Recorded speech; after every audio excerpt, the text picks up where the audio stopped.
Hello Inklings, I'm Bianca and today I wanted to show you my 2025 planner setup. But before I talk about my new planners, I thought we could look at my old planners from last year and discuss why I ended up going with these planners. First up, my probably most important planner is my work planner, since this is what I do 90% of the time. I'm a teacher, so I'm using a teacher planner. This is from Mrs. Edgar, which is an Australian brand, since that is where I'm currently living and teaching. I have used this planner 2 years in a row, and 2025 will be my third year using a planner from this brand.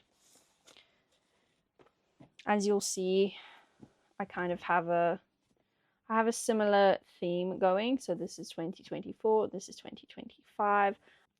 I love picking the design with the Aboriginal art on it. I just think they are beautiful. So sticking with that for this year.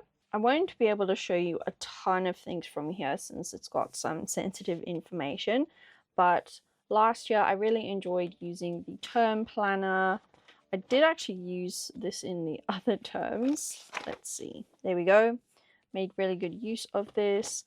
And then I love using the weekly layout to plan what I need to do for every session that I'm teaching, and then having a little to-do list. I just use this area at the bottom for marking, but I do believe it is slightly different for next year.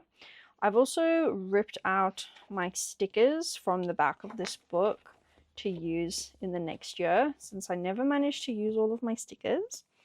So for 2025, they've made a couple of changes here and there. For example, the term overview is now across 2 pages, which is awesome. So we can write quite a lot more.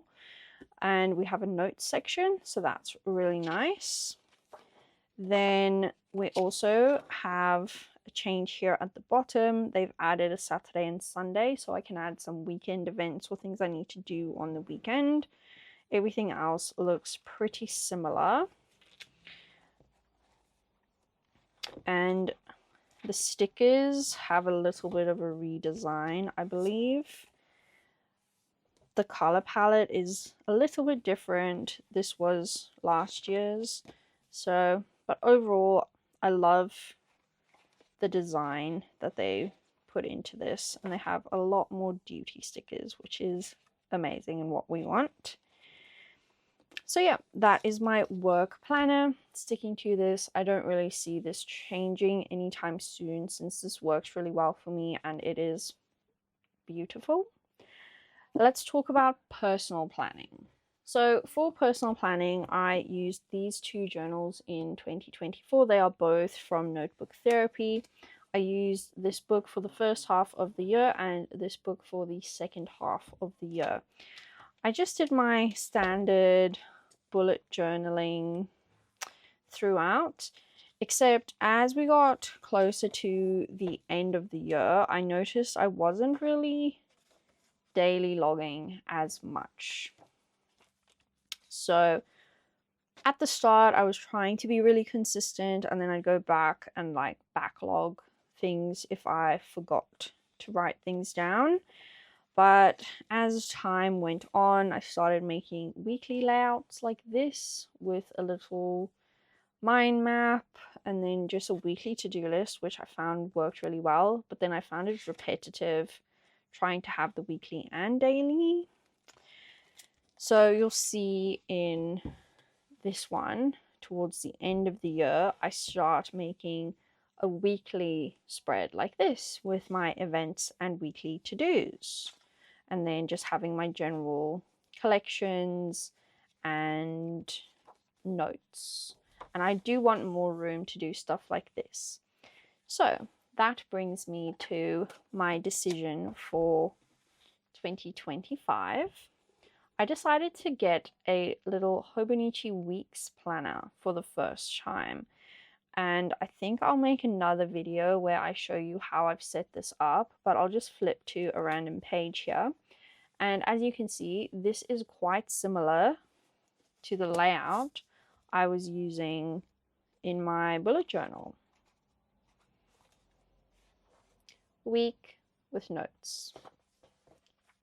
pretty similar, except the Hobonichi Weeks is just a little bit smaller. So I'm very excited to be trying out this planner, and I will still be using just a regular A5 dot grid. I have this and I think 2 more from Notebook Therapy, maybe just 1 more since my sister might need to use one of mine, but we'll definitely be using this Tokyo one since I'm going to Japan for a month at the start of the year, and I'm going to be using my travel journal for the first month. If you are curious to see how I've set that up, I have a whole video showing you how I've set up my Japan travel journal, which I will link down below. And for that, I will be doing a combination of bullet journaling and travel journaling. I've also set up some spreads that are pretty similar to the Hobonichi Weeks in there, so then I can just transfer that back into this when I get back. I don't want to travel with this one in case I lose it or something happens, so this one is staying here waiting for me. And then I will set this up as, I'm thinking, a bit of a writer's notebook slash bullet journal. So I do still like having just the freedom of making notes and writing down ideas, but I don't want to feel like I need to use minimal notes. So what I mean here is, at the beginning of every notebook, I like having my yearly collections. So I have my goals, my ins and outs for the year, my reading stats tracker, but because I only used this book until July, then I had to remake this whole spread, which was fun but a little bit tedious. Remade the spread for the rest of the year.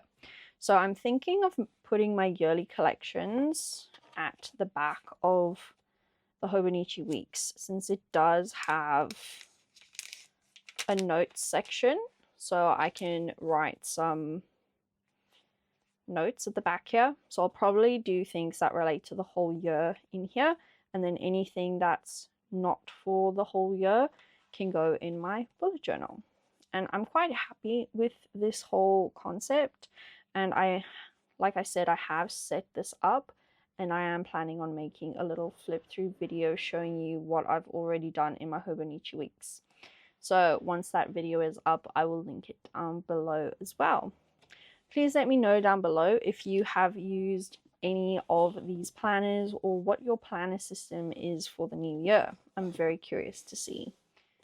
So to summarize, I'm using the Mrs. Edgar Teacher Planner, a bullet journal slash writing journal, and my Hobonichi Weeks. If you've watched up to here, please leave a journal emoji down in the comments, and I'll see you next time. Keep journaling, Inklings.